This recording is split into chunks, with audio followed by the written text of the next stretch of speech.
What's going on, everyone? Welcome back to YGOPD, your Yu-Gi-Oh! Professional Development, and I'm excited. It is time. It is Punk with Gold Pride back again from the fresh released set of Cyberstorm Access. It's been a while since I featured this. This has been the most viewed / liked / engaged with video on my channel, the most popular ever. It's really cool. I'm excited to bring this back. I'm starting off with a Punk variant, but the more and more I read the cards, I want to pivot towards a pure variant as well. They're really cool. It plays a lot like Glad's, gosh, maybe like 15 years ago, if you're familiar with that era, but it's a really insane deck. Of course, before I start, I want to shout out our giveaway winner, Mighty Leg. Congratulations. You'll get an email from me about 24 hours after this vid goes up with information on how to get that Marincess core to you. If you want to be a part of other giveaways, make sure you are subscribed to the channel. With all that said, we'll do a deck profile and then showcase a quick combo. Okay, starting with the main deck here, it's a 42 card list. I will showcase the Punk engine first, then the Gold Pride, then the non-engine, obviously then the extra deck, and then basically the combo of how this works. The deck has changed a good bit now that we have some amazing support. We don't need to rely heavily on the Punks to do the interruption side of things. We can use the Punks now, thankfully, as a facilitator for the Gold Pride line. So we're playing all of the best 1 to 1.5 card starters. The Punk engine uses any starter that you'll see here, plus a blank discard of your choice. So 3 Foxy Tune, 3 Ogre Dance. You are essentially using all the cards that get you to 2 level 3s on the board while paying life points to make your plays happen. In addition to that, we play 3 Z Amin. Pretty straightforward here. And then, of course, we play the 3 Emergency Teleport. These are the 12 primary starters for the Punk engine that both pay life points, get disruption, and get you into your Gold Pride stuff all at the same time. Rounding out the Punk engine, we have 1 Madam Spider as your second level 3 you can go into. And then 1 Dangerous Gabu just to search off the Madam Spider, so at least you're getting an imperm partway through the combo, and you are then insulated a little bit more on your opponent's turn should you kind of get hand trapped to death. The only sad thing about this deck is it does lose to a lot of the primary hand traps that we're going to see happening in this coming format with Syac, like Droll, Ogre, that kind of stuff. But that's it for the Punk engine. You don't really need to do Deer Note, Shark, any of that extra stuff. You can, but it's definitely not needed. For the Gold Prides, we are starting with 3 Leon. Again, you will see a good amount of Gold Pride, but again, it's not pure, it's Punk, so you're not going to see a ton, but overall, you're playing about as many of the best ones that you can. So 3 Leon, pretty straightforward, still one of the best cards in the deck. Lets you quick synchro, also lets you do your rank 3 plays. Just an overall insane card. A Monster Reborn just does everything the deck wants. Same thing with Captain Carrie. Absolutely amazing card. Gets the trap. That is follow-up. That is engine. That is disruption. She is really, really insane. And then for the 1-ubs, we play 1 Nitro Head and 1 of the new Roller Baller. So Roller Baller is basically a quick fusion on your opponent's turn. That's what's going to get you added layers of disruption. You only really need 1 because you're typically using the rank 3 to add Leon to your hand, dump this in the grave, bring out Leon and bring this back, so it's already set up and good to go for you. So you really do only need 1. For the Gold Pride spells, we are on 3 Gold Pride Better Luck Next Time. This is the new spell. With the power of editing, you're going to see 3. I had a deal for 2 of these that fell through just the other day, but I wanted to showcase this nonetheless. This card does a lot. If you're unfamiliar with it, it searches any Gold Pride monster on activation, then you lose life points equal to the attack of the monster that you added, which is really, really crazy. It can also then let you draw a card each time one of your Gold Prides go back into the extra deck. It just has so much utility. You're drawing like 1 card at minimum every turn off this. It just does quite a lot. For the rest of the Gold Pride spells, we are playing just 1 of the Gold Pride that came out of nowhere. This is a really decent card. You want 1 extra spell to still search off of Carrie should you open the Gold Pride Better Luck Next Time. And out of all of them, I still think this is a great one. The other one's okay, the common. I'll show it out here on screen. But in reality, if you're playing pure, maybe play it. But I think this is probably the best one. This is just a quick summon from either hand or grave that really just helps facilitate a lot of plays. For the Gold Pride traps, we are on triple Start Your Engine. This is still like one of the best cards that Gold Pride has to be able to pop a monster your opponent controls, then get you a name that just either gets you further disruption because you can make it lead into a quick synchro, you can make it lead into a quick fusion, pops, whatever you want. It's really, really cool, really powerful. Definitely a good card. And then actually 1 Gold Pride, it's Neck and Neck. This is one of the new traps. It's nuts. I kind of want to bump this up. If you're playing pure, I would actually play a lot more of this. This helps you dodge things like imp imperm, Valor type of targeting negation, and just really gets around quite a lot. Both of the effects can be used in the same turn, both the on-field and the great effects, so you have a lot of wiggle room there. But that's it for the Gold Pride engine. The rest of this is non-engine. Like I said, this rounds out at 42, so we took a bit of a different approach. Just unfortunately, we're moving into a format where there's either a ton of kaijus or a ton of hand traps, and unfortunately, like I said, a lot of the primary hand traps that Pearly are getting affected by, the Super Heavy Samurai are getting affected by, this deck kind of does as well. So we're playing the Crossout package to help deal with that.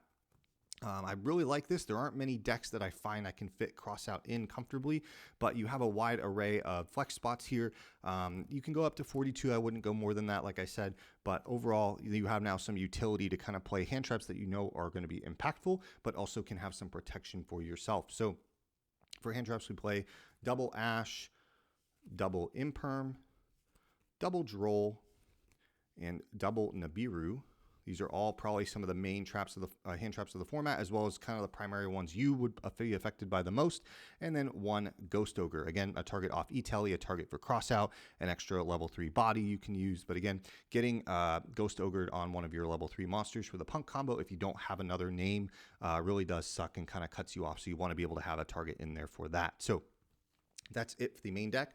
I'll go ahead and showcase the extra deck. Consider the extra deck a bit more of a skeleton of how you want to build it and play around with it. This is kind of where I'm just preliminary testing at. If you have cards or texts you're a big fan of, feel free to put them in the comments below, but I'm going to start with the links and then kind of work my way down.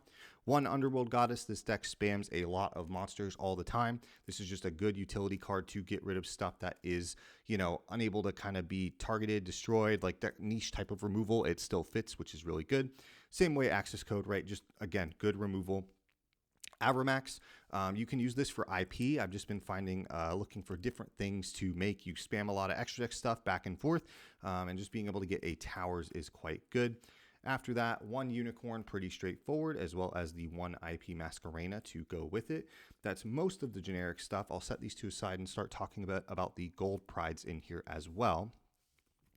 Gold Pride Nitro Blaster is really, really good now that we have more names using this in tandem with Nitro Head. This is the extra deck monster that turns into. It's really cool. It has a lot of different spot removal, unique applications. I never played this, and I think a lot of people didn't at first until we got more names. And now that we have more names, this just feels really, really nice, just because, again, we have multiple Gold Prides to be able to go into this a lot easier with. After that, 2-star Leon, you could foreseeably bump this up to 3. I think this is the one that you typically go into the most, that won't always go back in your extra deck, and I'll showcase how that kind of functions in the combo as well. So if you have a third one of these, it's definitely worth throwing in. After that, one each of the Chariot Carry, and the Pinballer. Right now at the tail end of cash format, if you have extras of these, it's definitely worth to play 2. But moving forward in a format where you don't have to worry about Diablosis, Unicorn, the extra deck rips, you pretty much cycle through these regularly. They always will try to go back to the extra deck. It's very rare that they don't. So one is okay to get away with, especially if you just want to go ahead and run it at locals and you don't want to sit and wait for extra copies. You can get away with 1 and 1 for now. Lastly is one Breaksword, again, more of a utility flex spot, just some extra disruption, things like that going second. One Downward Magician, and of course the 2 Zeus. Not much to say there. That's pretty much it for the extra deck and the main deck. I'll go ahead and showcase the basic combo with the Punk engine on how you play the deck. Okay, we'll go ahead and showcase the quick 1.5 card combo. Again, this works with any of your Punk starters, Yaman, Foxy Tune, Ogre Dance, or Emergency Teleport, any one of those 12, plus a random discard of choice, meaning the other 3 cards in your hand will be blanks. In this case, I'll showcase the normal summon combo with Z-Amen, so we'll go ahead, normal that, use the effect, paying 600 to get a copy of Foxy Tune from your deck to your hand. From there, you discard Foxy Tune in any one of your blanks, it does not matter what one in this case, to then special summon a copy of the Madam Spider from your deck to the field. Madam Spider will pay 600. Your life points have been lower than your opponent's now. You're down by 1,200 total. You add a copy of the Dangerous Gabu from your deck to your hand, aka the Infinite Impermanence. From here, you'll overlay for the first new Xyz or extra deck monster for the Gold Pride archetype, Chariot Carry. Chariot Carry is going to detach 1 to activate her effect. It does not matter which name you detach. You will search a copy of a Gold Pride spell from your deck to your hand. Then, if your life points are lower than your opponent's, you can also dump a Gold Pride from your deck to your grave. So we will do both of those in this case. So we're going to add the Gold Pride Better Luck Next Time, our searcher spell. Then we can dump a copy of our Rollerballer. This is our fusion from the deck to the grave as well. From there, you can activate the Better Luck Next Time to go ahead and search a copy of Leon specifically. That's the one you're going to want here. From there, you're going to go ahead and activate Leon's effect to special summon itself, and then you can special summon a non-warrior Gold Pride from your grave to the field. So you'll get itself, and then you will get a copy of the Rollerballer. So now from here, what you can go ahead and do is you don't really need to do anything else. That's it. You're going to set the Gabu. I'm going to leave it face up just for the purposes of this example. And then you can go ahead and use end phase. The Chariot Carry's effect will return herself to the extra deck and then special summon a copy of the Captain Carry from your deck to the board. Go ahead and get Captain Carry. Carry's effect will trigger on summon, getting you a copy of the Gold Pride Start Your Engine to your deck to your hand, and you can chain block how you want with these for also the then Gold Pride Better Luck Next Time to draw you an extra card. So that's the end board. It looks very innocuous, but there's quite a lot you can do with it. So we'll talk about what this does on your opponent's turn. So first off, in terms of interruptions, we have 1 from the Dangerous Gabu.